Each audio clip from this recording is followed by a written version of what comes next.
Team, allow me to introduce every one of the panelists. She was a very, very exciting trainer. Probably मैं इसे कहता हूँ कि 30 people under 30 that I look forward to. But ये कहता है कि इसकी एज 40 के नीचे है. तो मुझे ये पता नहीं है झूठ बोल रहा है सच बोल रहा है. But very, very exciting leader to a trainer to listen to. Subodh Bhai runs a very nice company out of Punjab. Very, very cultured and very, very simple company with a very simple thinking. But a very, very loving leader. 23 साल 20 साल पुराना इनका performance का chart है मेरे पास, जहाँ पे मैंने इनके साथ एक भी कोई भी चीज़ किसी के साथ गलत होते नहीं देखी. Sunil Bhai is an avid trainer, a health and a wellness coach, a physical trainer, a gym trainer, a direct selling trainer, a motivational, or be XYZ ABC. Thank you so much. Divyansh, the youngest, 30 under 30, I would say. He is almost about to should get listed under Forbes for managing so many business. 22 साल, 23 साल, 24 साल. I think the first we met was 21 years old. Now he's managing a company which is amazingly doing well. Utkarsh is a digital guy. Somebody जो सुबह शाम सिर्फ digital खाता है और digital ही बात करता है. Utkarsh has been helping D2C brands build and scale up, and उन्होंने बहुत सारे startup brands को ऊपर लेके गए. उत्कर्ष यहाँ पे क्यों है? क्योंकि बहुत सारे D2C brands अब direct selling समझना चाहते हैं. There's a very, very interesting case story that is happening in India in the global market right now. Most of the startup D2C venture funded companies are actually looking at direct selling as a very, very model, क्योंकि वहाँ पे उनके expenses ज़्यादा हो गए हैं. Kamal Bhai needs no introduction. One of the most non-direct seller person who is passionate for direct selling. हम direct sellers की ना एक सेंस होती है, एक छठी इंद्री होती है. हम ये समझ लेते हैं कि किसको डायरेक्ट सेलिंग आती है नहीं आती है, वो फालतू का ज्ञान बांट रहा है, काम का ज्ञान बांट रहा है, वो क्या है कि नहीं? ये सुनो, एक ये ऐसे इंसान है जिन्होंने डायरेक्ट सेलिंग नहीं की, पर ये जब बोलते हैं इतने दिल से बोलते हैं कि it is an amazing thing to listen to them, and is doing a very fine. Thank you so much Kamal भाई for coming. Last but not the least, Deepak भाई, I think needs no introduction. किसी को पता है दीपक भाई के बारे में? नहीं पता? Thought so. ओके, दीपक भाई लेट आए क्योंकि शायद करवा चौथ की पार्टी अभी तक चल रही थी. सो दोस्तों, आज का जो पैनल डिस्कशन है, training training training Harish Singla sir ने कहा, उसके बाद सुरेश सर ने और सुशांत सर ने इसी चीज का रीइंफोर्स कहा. क्या ट्रेनिंग जो पहले 2004 तक थी, अब वो 2012 में बदली, फिर 2018 में बदली और अब वो बदल गई है? क्या ट्रेनिंग टच रहेगी? टेक्नोलॉजी हो जाएगी? क्या लोगों से मिलना बंद हो जाएगा? क्या ट्रेनिंग वाकई में ट्रेनिंग है? इन सब चीज़ों पे हमें डिस्कस करना है. I think I start the question by Deepak sir only. Deepak भाई, you need to set the agenda rolling. क्या रहेगा ट्रेनिंग का फॉर्मेट?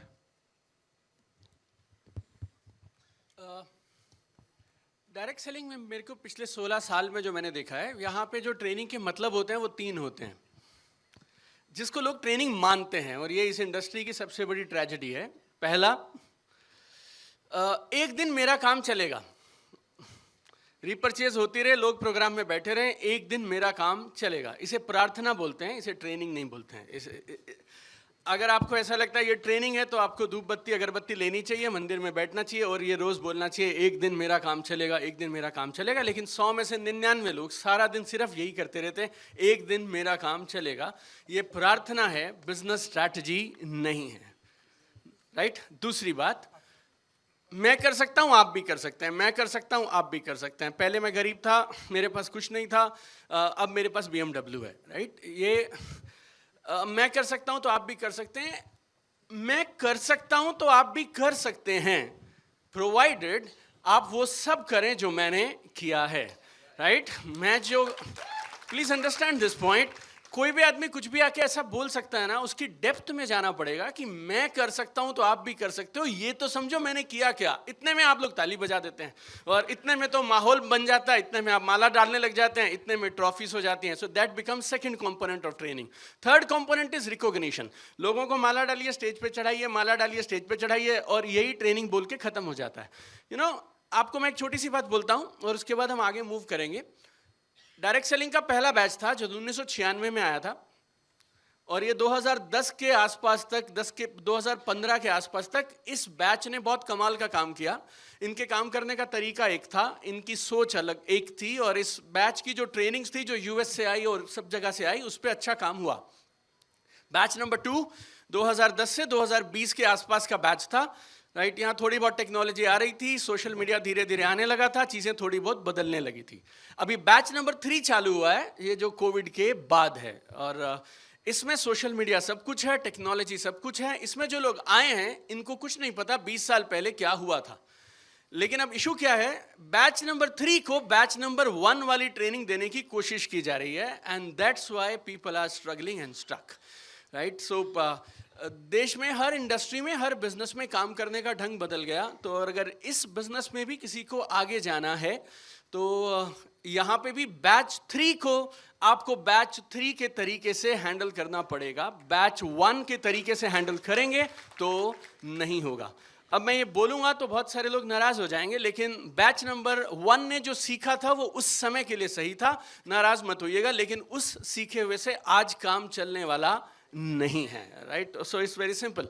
और जब कोई चीज़ नई होती है तो आप खाली मोटिवेशन से चला सकते हो। 20 साल पहले जब मैं गुड़गांव आया था, आप गुड़गांव के किसी भी कोने में ज़मीन ले लो, 15 दिन के अंदर में बढ़ जाएगी, 1 महीने में डबल हो जाएगी, 3 महीने के अंदर आपको दोबारा दिखाई भी नहीं देगी, मतलब उसने 6 लोग बेच लेंगे। लेकिन ये वो मोटिवेशन वाला फेज़, पहला फेज़ इस बिजनेस का पूरा हो गया, जहां आप जाते हैं, आपसे पहले 3 लोग और गए थे वहां पे, और उसी सोफे पे बैठ के वो भी बहुत सारी कहानियां समझा कर आए हैं। तो अगर आपको उस इंसान को बिजनेस में लेकर आना है तो फिर आपको उसके तरह सोचना पड़ेगा, आपको डिजिटली एक्टिव होना पड़ेगा। पहले गाड़ी दिखा के आप सेल ले आते थे, लेकिन बॉस अब आपको अपना Instagram account, YouTube account, LinkedIn account दिखाना पड़ेगा। आपके सोफे पे बैठते ही 30 सेकंड के अंदर वो पता लगा लेता है कि तुम्हारे पास क्या है, राइट। तो वो गाड़ी और घर वो एक मॉडल था, अब के मॉडल के हिसाब से काम करेंगे, देन वी विल सक्सीड। तो ये मेरे हिसाब से बैच 1, 2, 3 जो हुआ है ना, नेटवर्क मार्केटिंग की ट्रेनिंग अभी तक बैच 1 पे अटकी है, या 80% कंपनियां हैं शायद जो बैच 2 पे अटक गई हैं, 3 वाले पे अभी जाना पड़ेगा। सो दैट्स द एवोल्यूशन, और इसके हिसाब से काम बनेगा। थैंक यू दीपक भाई। हाँ। सो एक क्वेश्चन है यहाँ पे। सो ट्रेनिंग में बैचेस हैं 3 साल के, तो मेरे को सडनली ऐसे लगने लगा कि मैं बुजुर्ग हो गया, क्योंकि मैं वो 2010 से पहले वाला था। Now the question comes is, company में 2 तरह की कल्चर हैं। So one could be a company specific training program way you run a company का कल्चर है, उसके स्टडी मटेरियल है, उसके बुक्स हैं। Then other could be a group based, leader based training programs also, कि हर leader का एक अलग कल्चर है। So the question comes to Divyansh भाई। Divyansh, what do you prefer, a company based training program which runs through the entire system, और you looking at कि हर लीडर जो सीनियर लीडर्स बन जाते हैं, the way you have it in Herbalife, I mean big leaders have their own culture right now, so वो culture अपना training करते हैं। How do you want to take this forward, कैसे करना चाहिए? First of all, good afternoon, everyone. Thank you for having me here. Thank you to the Direct Selling Today team, all the dignitaries, and all the leaders and the emerging distributors of this industry. So I think to answer your question, both of these things should go side by side. मेरा मानना है कि there is a fine line, जो task, जो training as a company should be given, and there should be a training as a जो leader के through जानी चाहिए. For example, if I talk about a product-based networking company, there are 2 segments of the training. First is the product training, जहाँ पे हम product के बारे में सिखाते हैं, what is the product, product को क्यों use करना चाहिए, product के क्या benefits है, product किसको देना चाहिए. So I think this set of training should be initially given by the company, because company has the R&D about it. Company के पास उसके टेस्टिमोनियल्स है, कंपनी के पास उसके इंफॉर्मेशन है. तो this information initially should be given by the company to the distributors and the leaders, कि हमारे product क्या हैं, उनको प्रमोट कैसे करना है, किसको करना है, so that false information regarding the product shouldn't go in the market. होता क्या है मार्केट में, just in order to sell a product people make false claims, higher expectation, जिसके कारण मार्केट में राइज होती है. And when those expectations are not met, तो उसके कारण इंडस्ट्री का नाम खराब होता है कि यार ये प्रोडक्ट हमें ये बोल के दिया था कि ऐसा हो जाएगा, फलाना हो जाएगा, ये हो जाएगा, but then when the product doesn't work in that manner, तो उससे पूरे जो विश्वास होता है इंडस्ट्री के प्रति वो उस कंज्यूमर का खराब हो जाता है. So the training regarding the product is very important, which I believe should be first initially given by the company, and then should be duplicable by the leaders in their own networks accordingly. And the second set of training where company can also be a part of it, but I believe mostly should be given from the leader's point of view, is on the basis of how to build a network, how to retain a network, how to sustain a network, how to grow a network. Because when these sort of trainings are given from the point of the company, I believe a lot of distributors, for example company का कोई trainer है या company का कोई education system है, उसके through जब ये ट्रेनिंग जाती है तो लॉट ऑफ डिस्ट्रीब्यूटर्स थिंक यार कंपनी का ट्रेनर मुझे ये क्यों सिखा रहा है, अगर नेटवर्किंग इतनी अच्छी है तो खुद क्यों नहीं कर लेता है. तो there lot of things which leader के थ्रू जब कोई चीज़ जाती है तो उसका एक अलग इम्पैक्ट जाता है डिस्ट्रीब्यूटर्स में, because they have actually achieved something and they have reach that position by doing networking in their life. So people connect, distributors connect more with them. So that set of training can be taught to the top leadership by the company, but then that training should be given by the leadership to their respective networks. On this point कि ये तालियां बजा सकते हैं यार, मैं sorry मैंने पीछे बात काट ली. Excellent point. So we can have a balance of both the training. Structure can be given by the company product they they, system they they, and then business training हो सकता है कि वो leadership के पास चली जाए. And that's a very interesting thought. Sunil bhai, so the question here is, what if जो leader company की ट्रेनिंग का सिस्टम नहीं फॉलो करे और अपनी गंगा खुद इलाहाबाद के बजाय कहीं और से निकालने की कोशिश करे, उस केस में क्या करना है? ये क्वेश्चन मैंने आपसे इसलिए पूछा है क्योंकि 70 जगहों की नदियां आप चेंज करने में बड़े फेमस हो, इसलिए मैंने पूछा मैंने आपसे. Thank you Rahul ji. Hello everyone. देखिए ये बात तो आपने बहुत अच्छी बात बोली है. लीडर को अकॉर्डिंग टू कंपनी चलना चाहिए, क्योंकि जब हम जिस कंपनी के साथ काम करते हैं उसके प्रोडक्ट की अपनी वैल्यू होती है, उसके प्रोडक्ट का अपना मैन्युफैक्चरिंग होता है, उसकी अलग वैल्यू होती है. तो हमको उसके सिस्टम को लेकर के आगे बढ़ना चाहिए और वही हमारी टीम में नीचे डुप्लीकेशन होना चाहिए. क्योंकि मैंने देखा बड़े ऊपर के जो टॉप मोस्ट लीडर हैं वो अचीव करते हैं, लेकिन टीम में जो सक्सेस का रेशो है वो कम है क्योंकि डुप्लीकेशन नहीं हो पाता. या फिर हम जब मार्केट में जाते हैं तो चूंकि हम एक प्रोडक्ट को लेके जा रहे हैं तो प्रोडक्ट की नॉलेज हमें बहुत ज़रूरी है, और हमें उसी प्रोडक्ट के संबंध में अगर बात करेंगे तो हमारा कॉन्फिडेंस लेवल बहुत अलग होगा. थैंक यू सुनील भाई. प्रोडक्ट को लेके मार्केट जा रहे हैं, हम जाते ही प्रोडक्ट को लेकर ही हैं, मतलब और कुछ चीज़ों को तो लेके हम जा नहीं सकते. सुबोध भाई, 2004 वाली कैटेगरी के आप हैं जो फर्स्ट फेज वाले दीपक भाई ने वर्ड बोला. हम वही वाले हैं जो वाइट बोर्ड पे समझाते थे, वाइट पेपर पे प्लान समझाते थे, फिर पेपर की 2 कॉपियाँ रखते थे, उसके बाद जो कार्बन लगा के करके एक अपनी कॉपी लगा के आते थे कि हाँ ये वाला प्लान तेरे को 6 महीने पहले समझाया था, ये उसकी फोटो कॉपी है, कार्बन कॉपी है. वक्त बदलता है, कैसे आप लोगों ने अपनी ट्रेनिंग चेंज की, कैसे आपने नए सिस्टम को अपने सिस्टम के अंदर लेकर आए टेक्नोलॉजी को? Thank you so much Rahul sir. Good afternoon. देखिए जो पिछले 22-23 साल का सफर रहा हमारा, उसके अंदर बदला बहुत कुछ है. दीपक सर ने जो बोला, जो फेज 3 का टाइम आ गया, उसके अकॉर्डिंग चलना पड़ेगा. डिजिटली सबको बहुत एक्टिव रहना पड़ेगा. लेकिन हमारे यहाँ पर एक बात बदली जाती है कि जब भी घर में एक नया बच्चा पैदा होता है तो जो उसके संस्कार हैं, जैसे डागर सर ने बोला था कि माँ होनी चाहिए, तो उसका जो बेस है वो संस्कार ही है. और हर एक नए प्रॉस्पेक्ट को जब भी हम लोग अपनी टीमों के अंदर लेके आना चाहते हैं, मेरा मानना यह है कि वो संस्कार ही काम करेंगे ऑलवेज. उसके लिए पहले दिन से वो डिजिटली इतना ज़्यादा साउंड होने की ज़रूरत नहीं है. जब तक हम 1-to-1 एक दूसरे के साथ इंटरेक्ट ना हो, सामने वाले की फीलिंग को जब तक आप नहीं फील कर पाते हैं, और जो आप अपनी इस डायरेक्ट सेलिंग के अंदर समझ पाते हैं, उसको उसके अंदर जब तक आप इंजेक्ट नहीं कर पाते, तब तक वो सही तरह से डायरेक्ट सेलिंग नहीं हो पाएगी. हम इतने सालों से जब इस इंडस्ट्री के अंदर हैं, तो हमने तो यही समझ पाए कि देश के अंदर एजुकेशन है बहुत ज़्यादा, लोग यूट्यूब के अंदर बहुत ज़्यादा है, लेकिन जो बेसिक पार्ट है, जब तक आप सामने वाले की असली नीड को नहीं समझ पाते, जब तक आप ये नहीं समझ पाएंगे कि लोग इस इंडस्ट्री में आए क्यों और उनके लिए ये इंडस्ट्री सचमुच में एक लाइफ चेंजिंग करियर अपॉर्चुनिटी हो सकती है, तब तक हम ये नहीं मान सकते कि हर इंसान इसमें आए और टिका रहे. लोग आएंगे नहीं तो चले जाएंगे. तो टिकने के लिए वो बेसिक पार्ट यही है कि आप सभी लोग जब भी किसी प्रोस्पेक्ट के साथ बैठे, आप अंदर से कैसा उसके लिए फील करते हैं, जब वही फीलिंग आप उसके अंदर ट्रांसफर करते हैं, उस वजह से वो आपके साथ टिका रहता है. यही एक ट्रेनिंग का बेसिक पार्ट है. Thank you. Utkarsh, now two interesting questions now. पहला question, digitally is it possible कि मैं बिना मिले ही अक्वायर करूं, रिटेन करूं, बंदे को रीसेल सिखाऊं, रिटेलिंग सिखाऊं, मैंने मिलना नहीं है? Is it possible digitally to do that? That is one. Second, perception. हमारे बिजनेस की परसेप्शन जो बाहर जाती है, can it be improve through digital medium? So Got it. So as sir said, no. First of all, thank you everyone. As sir said, कि emotions are important. Without emotions, 90% of our decisions are based on our emotions. Whatever we buy, there is an emotion behind that. तो अगर आप किसी को बेच रहे हो या उसको अपने नेटवर्क के साथ जोड़ रहे हो तो इमोशंस तो इम्पॉर्टेंट है. बट क्वेश्चन ये है वो डिजिटली हो सकता है या नहीं हो सकता है. तो आई थिंक सर ने एक बहुत अच्छा डेटा पॉइंट आज बोला, 0.2% direct selling and 7% e-commerce. So like the trade on the GDP level is obviously going on digital level, so definitely it's possible.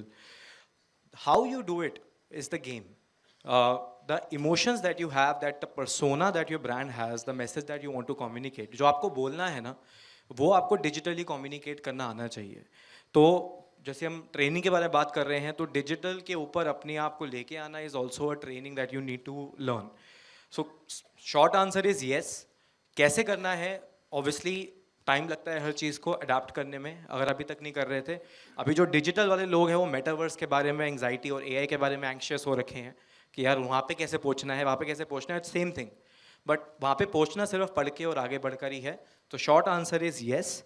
There is always a way to connect people, to make them resellers, to make them believe in your brand, and then let them do the work for you that you want them to do. The answer for that first question is this. Second question, Rahul ji एक बार आप second question बताना दोबारा से. Perception. Perception ना, ठीक है. अभी गूगल पे जाएं, लिखते हैं कि डायरेक्ट सेलिंग क्या है तो कुछ और निकल आता है. ठीक है, वो तो मेरे गूगल को कैसे ठीक करें ये भी बताना आपने. ठीक है. तो सिंपल सा एक ह्यूमन सिग्मा है, which is the more you see, the more you believe. तो अगर आप डिजिटल पे हो नहीं and then your first published post on your WhatsApp status or on your broadcast list is join me, I offer this, nobody will trust you. So digital पे जितना आप ज़्यादा कंटेंट डालोगे, जितना अपना ऑथेंटिक सेल्फ दिखाओगे, again rolling back to him, कि जितना ऑथेंटिकली आप अपने ऑडियंस के साथ कम्युनिकेट करोगे डिजिटल चैनल के साथ उतना अच्छा है. इट्स द सेम थिंग जो आप करते हो ना सामने बैठ के, वही चीज़ डिजिटली करो. ईजी है, रीच ज़्यादा है. इम्पैक्ट मैं बोल सकता हूँ कि 10, 20, 30% कम है obviously face to face, we are human beings, but वो रीच जो है ना वो उसको कवर अप कर देती है आपके लिए. तो ना करना इज़ लाइक, मतलब करना is a no brainer, you have to do it, there is no other option. Now perception change कैसे करते हैं उसके लिए मैं एक चीज़ बोलता हूँ. There is one theory that I always say, which is a peg theory. ठीक है, तो जो like whomsoever who has alcohol ना, वो समझ जाएगा इस चीज़ को कि यार आप नीट पियोगे तो कड़वी लगती है, जितना पानी डालते रहोगे ना इट विल डाइल्यूट. तो आप जितना अच्छा कंटेंट, देखो आप मार्केट में हो, आपका ब्रांड है, अभी वर्ल्ड के लार्जेस्ट ब्रांड्स के बारे में भी नेगेटिव रिव्यूज़ आप ढूंढ लोगे. नेगेटिव तो लोग बोलेंगे. आप अगर मार्केट में कुछ चेंज करके लेके आ रहे हो, obviously if you are doing everything ethical तो उसका परसेंटेज ऑलवेज कम रहेगा नेचुरली. पर जब आप कुछ खुद नहीं डालोगे ना तो वो नेगेटिव आपको ही कवर अप कर लेगा. Even though there are thousands and thousands of people who trust you on the ground level, but a newbie like me who wants to join you and go on digital channel and see your page, whatever it is, website, everything, मेरा perception वहीं पे switch हो जाएगा. हमारा जो time Spain है किसी को जज करने का वो कम से कम होता जा रहा है. ठीक है, मैं तो आपको 1 मिनट में जज कर लूँगा, नहीं यार ये नहीं. चाहे आप ऑफलाइन में 100 करोड़ 200 करोड़ मोर देन 100,000 200,000 के मेंबर लेके बैठे हुए हो, पर मेरे लिए perception is maybe no it's not for me. And maybe जो बंदा ग्राउंड लेवल पे आपसे 10x गलत काम कर रहा है और सिर्फ 10% अचीव कर चुका है, वो डिजिटली अच्छा है ना, वो आपको क्रॉस कर देगा उस जनरेशन के लिए. और आप पूरा इंडिया का जियोग्राफिकल डेमोग्राफिकल मैप तो जानते ही हो, है ना. तो डेमोग्राफिकल यंग जनरेशन ही यहाँ का फ्यूचर है और वो डिजिटल पे है. So get on it please. Thank you Utkarsh. So Kamal भाई, एक ऑफलाइन ट्रेनिंग है, एक ऑनलाइन ट्रेनिंग है, बीच में क्लासरूम ट्रेनिंग आ गई. लोगों को समझ नहीं आया कि ये क्लासरूम में डायरेक्ट सेलिंग पढ़ाएंगे कैसे, समझाएंगे कैसे. आपने ये करके दिखाया और कंसिस्टेंटली करके दिखाया. क्या रहे चैलेंजेस इसके, इस तरह की ट्रेनिंग के क्या इश्यूज रहे? So thank you Rahul sir. और सबसे पहले तो मैं ब्रीफ बैकग्राउंड बता दूं कि क्या हमने किया। आपने बताया कि अभी मैं एक्टिवली कोई भी डायरेक्ट सेलिंग नहीं करता हूं सिंस लास्ट 3-4 ईयर्स। उससे पहले I was a direct seller and 15-1 साल मैंने बहुत पैशनेटली डायरेक्ट सेलिंग किया, और जिस लेवल पे सक्सेसफुल होना चाहिए था शायद उस लेवल पे नहीं हुआ। I have always been a topper in my class और हर चीज़ करता था। सारे पेरेंट्स और सारे रिश्तेदार बोलते थे कि यार ये हमारे कुल का दीपक है जो हमारा नाम रोशन करेगा। And somehow I got into direct selling और 50-60-70 हज़ार रुपये महीने का कमाता था, और मुझे ये लगा कि यार वो लेवल नहीं मैं अचीव कर सका जो मुझे करना चाहिए था डायरेक्ट सेलिंग के अंदर। मुझे समझ में आया कि कहीं गैप है, या तो मेरी कैपेसिटीज़ मेरी कैपेबिलिटीज़ में गैप है, या जिस कंपनी में मैं काम कर रहा हूँ उसमें गैप है, या इंडस्ट्री में गैप है। तो मैं एक जिद पे चल पड़ा कि मुझे ये समझ में आया कि एजुकेशन के थ्रू ये गैप ख़त्म किया जा सकता है, रिसर्च के थ्रू। मैंने PhD किया, 6 साल तक मैंने स्टडी किया इस इंडस्ट्री को, और मुझे समझ में आया कि बहुत इस इंडस्ट्री का एक अलग पहलू है जो कि बताया नहीं जाता, जो कि क्योंकि कंपनीज़ का अपना एजेंडा होता है, रेगुलेटरी बॉडीज़ का अपना एजेंडा है, लीडर्स का अपना एजेंडा है, सभी का अपना एजेंडा है। लेकिन कुछ एक और चीज़ें हैं जो कि लोगों ने रिसर्च किया, बड़े बड़े साइंटिस्ट ने, लेकिन लीडर्स तक या डिस्ट्रीब्यूटर तक, एंड डिस्ट्रीब्यूटर तक वो नहीं पहुंचती। और मेरा बड़ा फर्म बिलीफ है कि जिस दिन एक एंड डिस्ट्रीब्यूटर सक्सेसफुल होना सीख जाएगा जीरो से, उस दिन कंपनीज भी बहुत अच्छा करेंगी, रेगुलेटरी बॉडीज भी बहुत अच्छा करेंगी, इंडस्ट्री भी बहुत अच्छा करेंगी। हमारा जो मकसद है वो है सशक्त करना एक एंड डिस्ट्रीब्यूटर को, और डिस्ट्रीब्यूटर से भी पहले एक कंज्यूमर को। और जैसा सर भी बात कर रहे थे, हम जितने भी लोग यहाँ पर आए हैं, हम इंडस्ट्री के एक हितैषी एडवोकेट्स हैं, लेकिन हमें भी ये समझना पड़ेगा कि एक डिस्ट्रीब्यूटर होने से पहले हम एक कंज्यूमर है, और अगर हम satisfied as a consumer so will be a successful distributor, और सारी चीज़ें अपने आप लाइन में सेट हो जाएंगी। आपने बात की PhD की, जब जैसे ये रूल्स की भी बात हो रही थी राहुल भाई, और हम ये बात कर रहे थे कि रूल्स आ जाएंगे तो सब कुछ सही हो जाएगा या नहीं हो जाएगा, हमें पता नहीं था। और रूल्स आने से कभी सब कुछ सही होता नहीं है, जैसा दारजू वाले सर ने भी बताया था कि रूल्स से कुछ नहीं होता है। रूल्स तो बहुत सारी चीज़ों के बने हैं, लेकिन उससे थोड़ा सा असिस्टेंस ज़रूर मिलेगी, बट अनटिल अनलेस हम एक अवेयरनेस क्रिएट करें, जिसको कि हम मास अवेयरनेस बोलते हैं, जहां हर एक आदमी को पता होगा कि क्या गलत है क्या सही है, जहां हर एक आदमी को पता होगा कि एक जेन्युइन डायरेक्ट सेलिंग क्या है, तब तक हम इस इंडस्ट्री को उस मुकाम तक नहीं ले जा सकते जहां तक हमें लेके जाना है। और वहां तक लेके जाए, परसेप्शन की बात करो राहुल भाई, जो परसेप्शन को, जिसको हम सामाजिक मान्यता बोलते हैं, कई बार लोगों को समझ में नहीं आता कि सामाजिक मान्यता क्या है। तो सामाजिक मान्यता वो है जिस दिन एक बाप अपने बेटे को, उसका बेटा बोलेगा कि मैंने डायरेक्ट सेलर बनना है, तो उसका बाप बोलेगा कि चलो ठीक है, तुमने बड़ा अच्छा डिसीजन लिया है, जो आज नहीं हो रहा है। जिस दिन कभी कोई ये एक लड़की बोलेगी कि मैं डायरेक्ट सेलर से शादी करना चाहती हूँ, तो उसका बाप ये नहीं बोलेगा कि नहीं बेटा ये क्या कर रहे हो तुम, अपना जीवन ना बर्बाद करो, है ना। तो वो सामाजिक मान्यता होगी। तो वो सामाजिक मान्यता कहाँ से आती है? परसेप्शन से आती है। परसेप्शन कैसे आएगी? हम बोलते हैं कि यार परसेप्शन इंडस्ट्री की गलत है, तो गलत कैसे है और किसने गलत की है? और अगेन आई फॉरगेट कि किसने बोला था, लेकिन सही बात वही है कि एक डायरेक्ट सेलर के अगेंस्ट 80 लाख डायरेक्ट सेलर खड़े हैं, क्योंकि हमें ये लगता है कि बाकी सारी कंपनी के लोग हमारे कॉम्पिटिटर्स हैं, हमारे कोलैबोरेटर्स नहीं है। तो सबसे पहले हमें एज एन इंडस्ट्री इंटीग्रेट होना पड़ेगा, चाहे वो रेगुलेटरी बॉडीज़ हों, गवर्नमेंट रेगुलेटरी बॉडीज़ आएँ या कुछ भी आए, और फिर एक मास अवेयरनेस क्रिएट करनी पड़ेगी हम सभी को मिलके। एजुकेशन मेरे हिसाब से इसके लिए सबसे बेस्ट तरीका है सर, और एजुकेशन के थ्रू हमने अब तो online courses MBA BBA start कर दिए हैं। Shoolini university is the only university in the entire Asia जिसने डायरेक्ट सेलिंग पे पहले कोर्सेज स्टार्ट किए थे, और अभी हम इसको और ज़्यादा लेके जाएंगे। मेरा एक बड़ा, हम बोलते हैं आई हैव अ ड्रीम, और मेरा एक ड्रीम बड़ा सिंपल है कि एक दिन ऐसा आएगा जिस दिन सारी यूनिवर्सिटीज़, सारे कॉलेजेस में डायरेक्ट सेलिंग पढ़ाई जाएगी, और जिस दिन ये हो गया उस दिन जो हमारी परसेप्शन है इंडस्ट्री की वो अपने आप इंप्रूव हो जाएगी, क्योंकि फिर हम एक प्रोफेशनल क्वालिफाइड डायरेक्ट सेलर्स होंगे सर। थैंक यू कमल भाई। कमल भाई ने एक बात करी जो एक्चुअली चुप सी गई, कि सामाजिक मान्यता में कि वो लड़की शादी कर रही है, ये लड़का कहता है मैं डायरेक्ट सेलर हूं तो उसकी शादी नहीं होती। ये अभी भी होता है क्या? ये 22 साल पहले मेरे साथ हुआ था, मैं इसलिए पूछ रहा हूं। तो ये अभी भी है क्या? अब कम हो गया?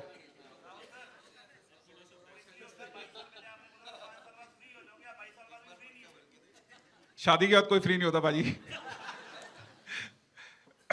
But good words Kamal ji, I think worth pondering for.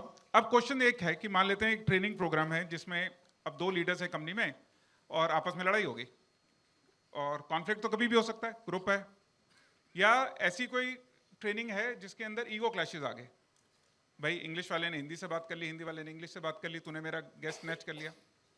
अब ऐसी जो टेक्निकल ट्रेनिंग्स हैं जहां पे आप एक्चुअल कॉन्फ्लिक्ट मैनेज करते हो, क्या वो ट्रेनिंग्स ऑनलाइन मैनेज हो पाएंगी? This is the question Shiv I want to ask you, is it really possible to get into that side of training जहां पे आप एक्चुअल में कॉन्फ्लिक्ट्स मैनेज कर पाओ?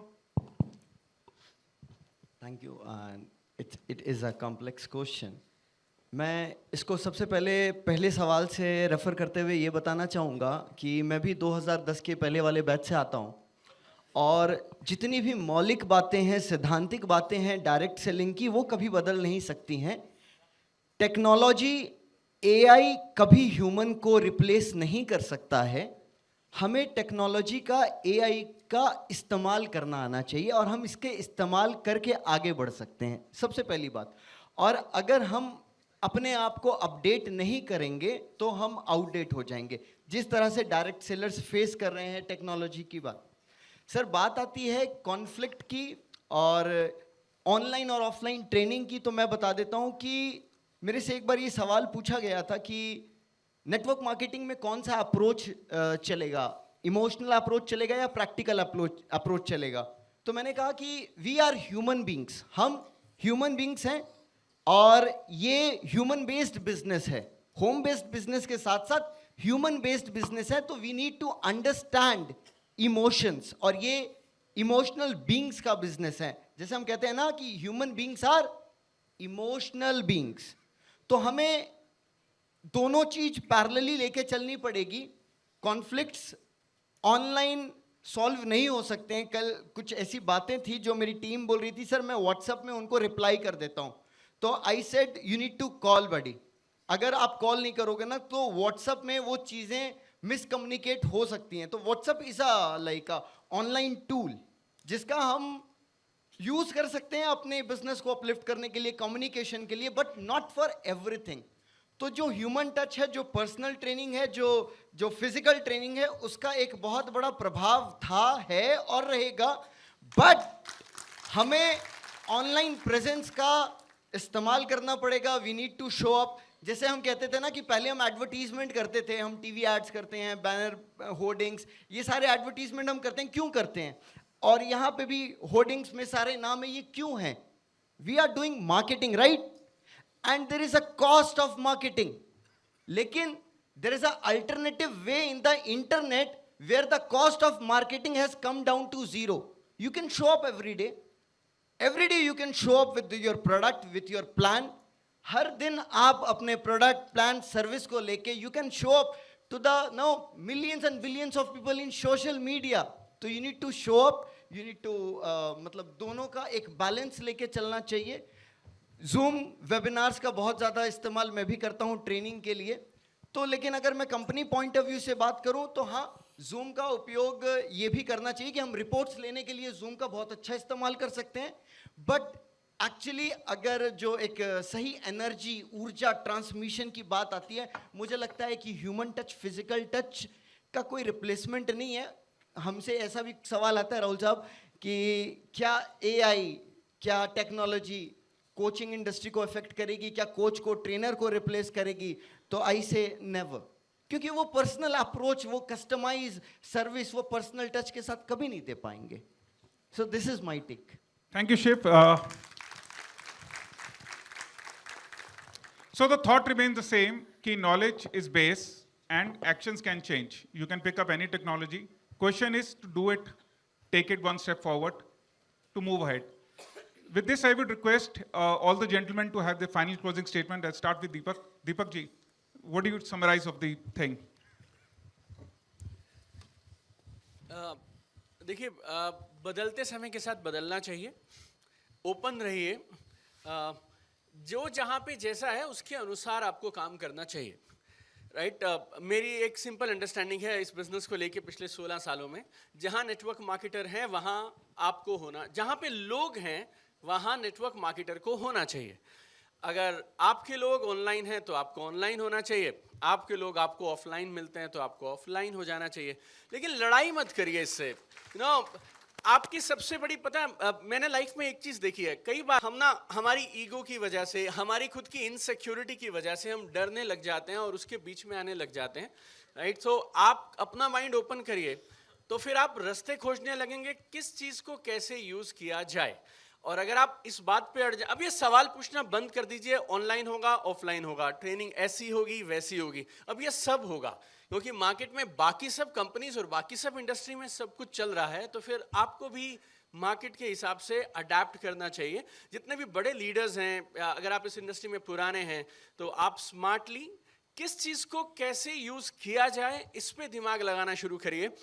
इस पे नहीं कि ये चलेगा या ये नहीं चलेगा, या सिर्फ ये चलेगा या सिर्फ वो चलेगा, right. So if we can have that inclusive kind of an approach, तो कमाल कर जाएंगे हम लोग, right. Integrated approach. Thank you, Deepak bhai. Team, we are running short of time. Actually, we are behind the schedule, and one of our very favorite person has also come, and Shiri sir has also graced us with the presence. So I would request if we can just wind up the session now with the photo. That is okay. Thank you so much. Can we have the photo up, sir? Sorry, we'll have to wind it up, Zan. We can't.